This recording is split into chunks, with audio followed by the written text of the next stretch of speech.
Hello students, today I am going to start types of colloidal state. यानी last video में हम लोगों ने पढ़ा था कोलाइडल स्टेट या कोलाइडी अवस्था क्या होती है। इस वीडियो में हम इसके टाइप्स पढ़ेंगे। तो फर्स्ट स्टार्ट करते हैं टाइप्स ऑफ कोलाइडल स्टेट। ये परिक्षेपण माध्यम की प्रकृति के आधार पर इन्हें 4 पार्ट्स में डिवाइड किया गया है। एरोसॉल, हाइड्रोसॉल, एल्कोसॉल और बेंजोसॉल। जब परिक्षेपण माध्यम वायु होता है तथा कि जो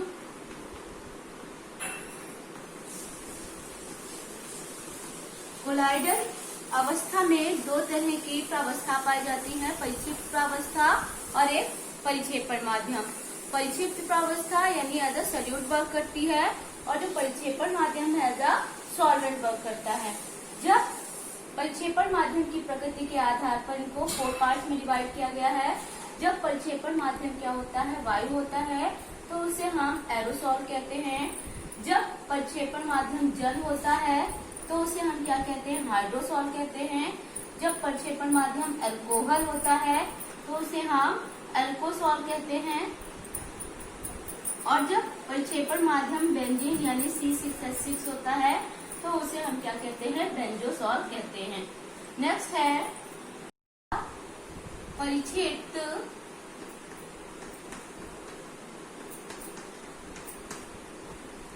प्रावस्था पर आवेश के आधार पर।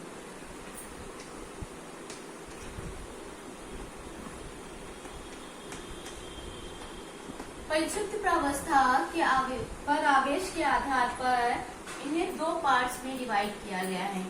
एक धनात्मक कोलाइड, पॉजिटिव कोलाइड्स,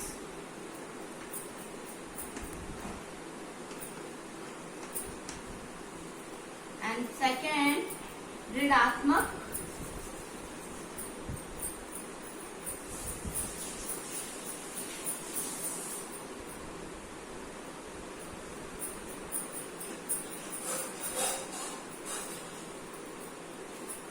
धनात्मक कोलाइड यानी जब परिक्षिप्त प्रावस्था के कणों पर धनात्मक आवेश होता है।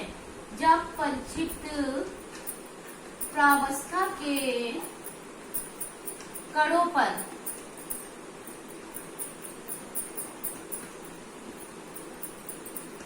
धनात्मक आवेश होता है तब हम उसे क्या कहते हैं, धनात्मक कोलाइड कहते हैं।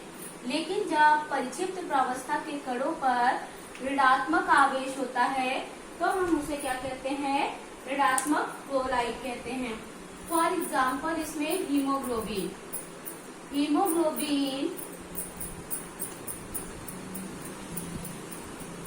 या मैथिलीन ब्लू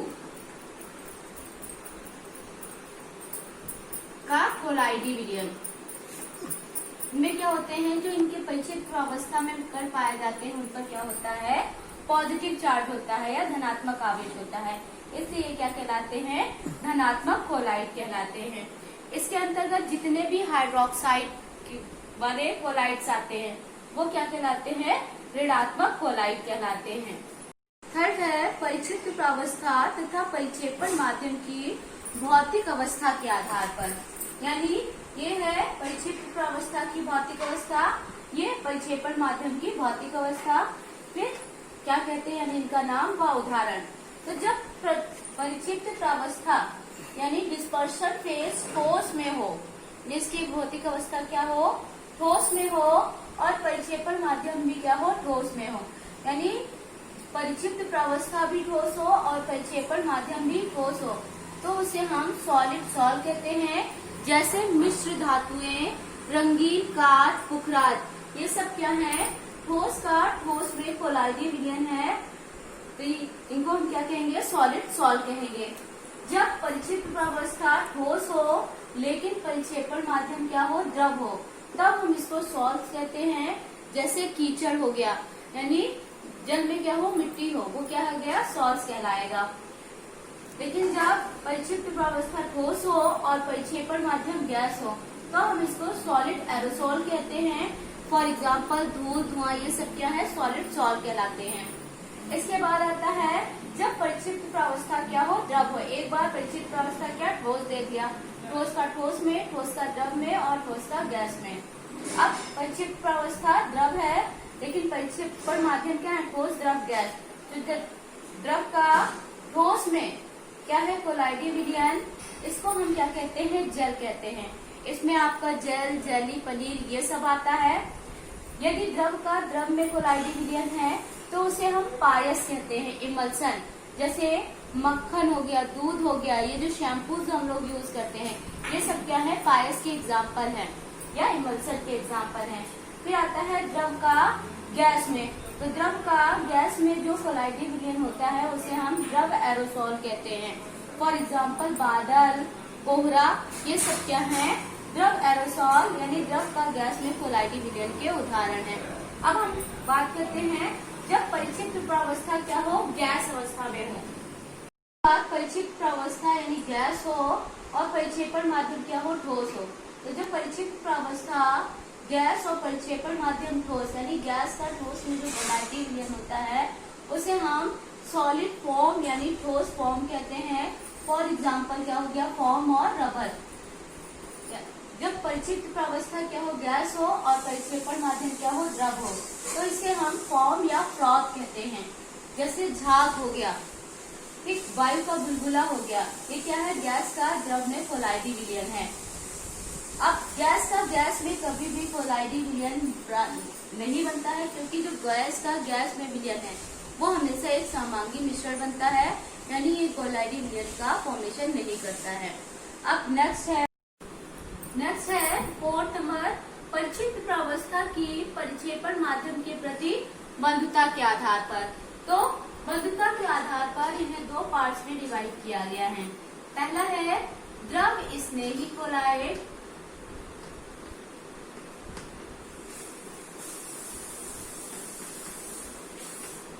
इन्हें हम लायोफिलिक कहते हैं।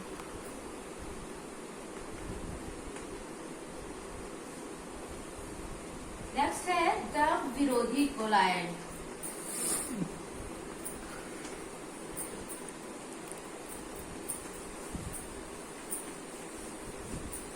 इन्हें लायोफोबिक कहते हैं। लायोफिलिक यानी लायो मतलब होता है लिक्विड,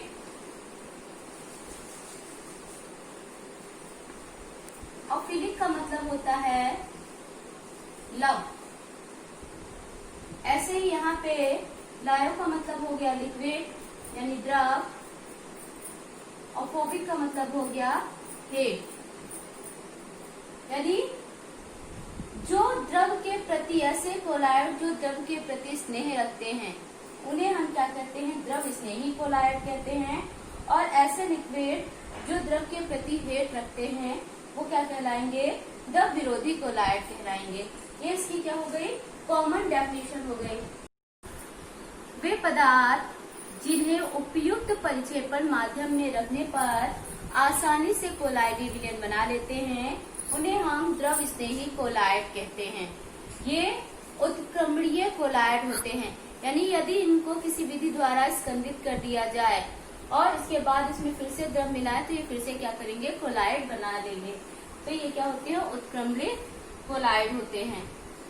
लेकिन द्रव विरोधी कोलाइड यानी वे पदार्थ जिन्हें उपयुक्त परिक्षेपण माध्यम मिलाने पर भी आसानी से कोलाइडी विलयन नहीं बना पाते हैं उन्हें द्रव विरोधी कोलाइड कहलाते हैं, और ये अनुत्क्रमणीय कोलाइड होते हैं। यानी अगर इन्हें किसी विधि द्वारा स्कंदित कर दिया जाए तो ये फिर से कोलाइड नहीं बना पाएंगे, इसलिए ये क्या होते हैं, अनुत्क्रमणीय कोलाइड होते हैं। यदि द्रव स्नेही कोलाइड में परिक्षेपण माध्यम जल हो तो हम इसे जल स्नेही कोलाइड कहते हैं, और द्रव विरोधी कोलाइड में यदि परिक्षेपण माध्यम जल है तो इसे हम क्या कहेंगे, जल विरोधी कोलाइड कहेंगे। फॉर एग्जाम्पल की बात करें तो अब बंधुता के आधार पर बात कर रहे थे तो इसकी परिक्षेप अवस्था की परिक्षेपण माध्यम के प्रति उच्च बंधुता होती है, यानी इनमें बॉन्ड स्ट्रॉन्ग होता है, यानी इसके द्वारा जो कोलाइडी विलयन बनता है वो स्थायी होता है। लेकिन इसकी बंधुता क्या होती है, निम्न होती है, यानी ये जो हमारा बनता है तो ये हमारा स्थायी कोलाइडी विलयन नहीं बन पाता है। फॉर एग्जाम्पल इसमें आता है गोंद, जिलेटिन, ये सब क्या है, द्रव स्नेही कोलाइड है, यानी ये द्रव के प्रति क्या है, स्नेह रखते हैं। इसमें हमारा आता है फॉर एग्जाम्पल धातु हाइड्रोक्साइड। जितनी भी धातु हाइड्रोक्साइड है वो क्या होती है, द्रव विरोधी कोलाइड होती हैं। अब नेक्स्ट टॉपिक है methods of preparation of colloidal solution, यानी कोलाइडी विलयन के निर्माण की विधियां। तो कोलाइडी विलयन में आपको जो अभी नेक्स्ट बताया था वो क्या था, द्रव स्नेही कोलाइड और द्रव विरोधी कोलाइड, यानी द्रव स्नेही कोलाइड किस प्रकार से बनाए जाते हैं और द्रव विरोधी कोलाइड किस प्रकार से बनाए जाते हैं। तो हम पहले बात करते हैं द्रव स्नेही कोलाइड यानी लायोफिलिक कोलाइड बनाने के निर्माण की विधियां। तो द्रव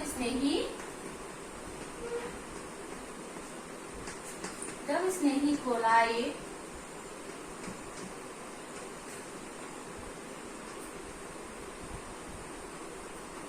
बनाने की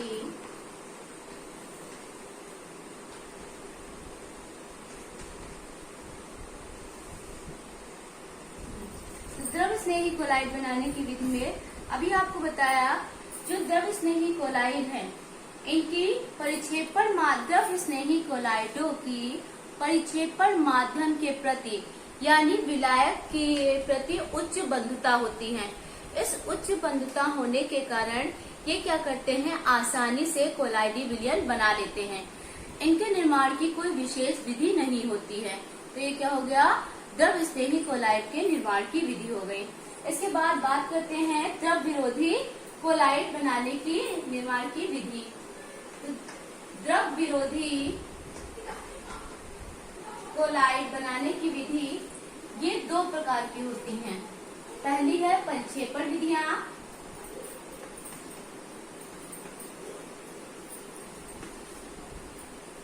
परिक्षेपण विधियों का मतलब जब कोलाइडी कणों को पीसकर या विद्युत तार प्रवाहित कर उनको क्या है, उनका कोलाइडी विलयन बनाया जाए, तो ये सब क्या आ जाएंगी, परिक्षेपण विधियों के अंतर्गत आ जाएंगी। इसके बाद आती है संघनन विधियां। संघनन विधियां दो प्रकार की होती हैं इसमें, यानी जब कोलाइडी विलयन का निर्माण क्या भौतिक विधि या रासायनिक विधि द्वारा होता है, तो उन विधियों को हम क्या कहते हैं, संघनन विधियां कहते हैं। तो हम पहले बात करते हैं परिक्षेपण विधियों की। तो परिक्षेपण विधियों में पहली विधि आती है द्रव विरोधी सॉल्व बनाने की दो विधियां, परिक्षेपण विधि और संघनन विधि। तो पहले बात करते हैं परिक्षेपण विधि। परिक्षेपण विधि में पहली विधि आती है यांत्रिक विधि।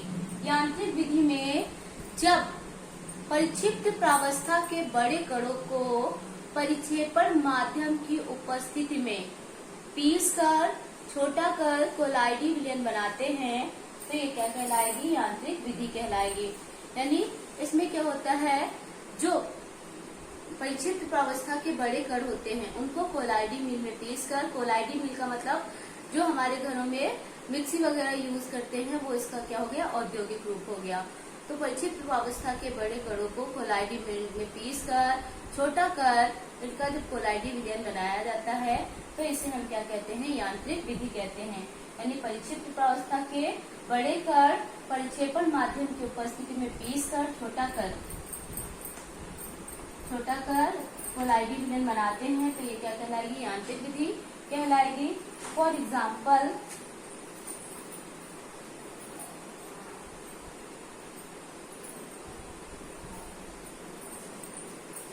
एग्जाम्पल अगर बात करें तो पेंट, वार्निश, डीडीटी आदि का जो कोलाइडी विलयन बनाया जाता है वो यांत्रिक विधि द्वारा ही बनाया जाता है। यांत्रिक विधि के बाद आती है विद्युत परिक्षेपण या ब्रेडिंग आर्क विधि, या हम इसे सिर्फ आर्क विधि, विद्युत आर्क विधि भी कहते हैं। इस विधि द्वारा कॉपर, सिल्वर, गोल्ड और प्लेटिनम आदि का क्या है, कोलाइडी विलयन बनाया जाता है। इस विधि में जिस धातु का कोलाइडी विलयन बनाया जाता है उस धातु के क्या कहते हैं, दो छड़ ले लेते हैं। इन छड़ों को हम क्या है, विद्युत स्रोत द्वारा जोड़ देते हैं। विद्युत स्रोत द्वारा जोड़ने पर जब हम इनमें विद्युत धारा प्रवाहित करते हैं तो ये छड़ अत्यंत गर्म हो जाती हैं, जिससे इनकी वाष्प बनने लगती है। ये वाष्प क्या है, परिक्षेपण माध्यम में आने पर क्या करती है, कोलाइडी विलयन बना लेती है। और इस पूरे पात्र को हम क्या है, हिमपात यानी कूलिंग करने के लिए आइस में रखते हैं। फिर से समझ लीजिए, जिस धातु का कोलाइडी विलयन बनाना होता है उस धातु के दो छड़े लेकर उनको हम परिक्षेपण माध्यम में डुबो देते हैं। फिर इन छड़ों को हम क्या है, विद्युत स्रोत द्वारा जोड़ देते हैं या विद्युत तार द्वारा जोड़ देते हैं और इनमें क्या करते हैं, विद्युत धारा प्रवाहित करते हैं। विद्युत धारा प्रवाहित करने पर या विद्युत तार प्रवाहित करने पर ये छड़ें क्या हो जाती है, अत्यंत गर्म हो जाती हैं, जिससे इनकी वाष्प बनने लगती है। ये वाष्प क्या है, परिक्षेपण माध्यम के संपर्क में आने पर क्या करती है, कोलाइडी विलयन बना लेती है। इस पात्र को हम क्या है, हिम मिश्रण में रखते हैं। तो ये क्या हो गई, विद्युत परिक्षेपण या ब्रेडिंग आर्क विधि हो गई। और फॉर एग्जाम्पल इसमें क्या है, कॉपर, सिल्वर, गोल्ड का कोलाइडी विलयन। पैप्टीकरण या पेप्टाइजेशन, तो ताजे बने अवक्षेप का किसी विद्युत अपघट्य या विलायक की प्रकृति द्वारा कोलाइडी अवस्था में परिवर्तन पैप्टीकरण या पेप्टाइजेशन कहलाता है। फिर से समझ लीजिए, ताजे बने अवक्षेप का किसी विद्युत अपघट्य या विलायक की प्रकृति द्वारा कोलाइडी अवस्था में परिवर्तन पैप्टीकरण या पेप्टाइजेशन कहलाता है। जिस पदार्थ का उपयोग इसमें किया जाता है उसे हम पैप्टीकारक कहते हैं। फॉर एग्जाम्पल अगर हम लें तो जब फेरिक हाइड्रोक्साइड अवक्षेप, ये क्या हो गया, फेरिक हाइड्रोक्साइड का ताजा बना अवक्षेप हो गया, इसकी क्या जो हम FeCl3 से कराते हैं तो ये FeCl3 क्या बनाएगा, Fe3+ और ये 3Cl- बना लेगा, प्लस 3Cl-। तो ये इसके FeCl3 के Fe3+ आयन इस फेरिक हाइड्रोक्साइड के पार्टिकल्स पर क्या होते हैं, एकत्र यानी एब्जॉर्ब हो जाते हैं। एब्जॉर्ब हो जाते हैं यानी ये जो प्लस चार्ज है ये क्या दिखा रहा है, FeOH होता है, इसके पार्टिकल्स दिखा रहा है। इनके ऊपर ये जो छोटे छोटे पार्टिकल्स हैं ये क्या है, यानी इन पे क्या हो गया, Fe3+ एब्जॉर्ब हो गया। अब इनमें क्या होता है, धनात्मक आवेश आ जाता है, जिसके कारण ये क्या करते हैं, रिपेल करते हैं, यानी एक दूसरे को प्रतिकर्षित करते हैं, जिस वजह से इनका कोलाइडी विलयन बन जाता है। रिएक्शन अगर हम देखें, यानी फेरिक हाइड्रोक्साइड का ताजा बना अवक्षेप FeOH का होल प्राइम FeCl3 से प्राप्त Fe3+ आयन फेरिक हाइड्रोक्साइड की सतह पर क्या होते हैं, एब्जॉर्ब हो जाते हैं, जिससे क्या होता है, इसके ऊपर प्लस चार्ज आ जाता है, यानी ये पॉजिटिवली चार्ज हो जाते हैं। पॉजिटिवली चार्ज के कारण ये पार्टिकल्स एक दूसरे को क्या करते हैं, एक दूसरे को प्रतिकर्षित करते हैं, जिस कारण से इसका कोलाइडी विलयन बन जाता है। तो ये क्या बना लेगा, FeOH का होल प्राइस और इसकी सतह पे क्या हो गया, Fe3+ एब्जॉर्ब हो गया और 3Cl- यहाँ पे क्या होगा, बाहर निकल जाएगा, ये 3Cl- है। तो ये क्या हो गया, पेप्टाइजेशन हो गया या पैप्टीकरण हो गया। Thank you.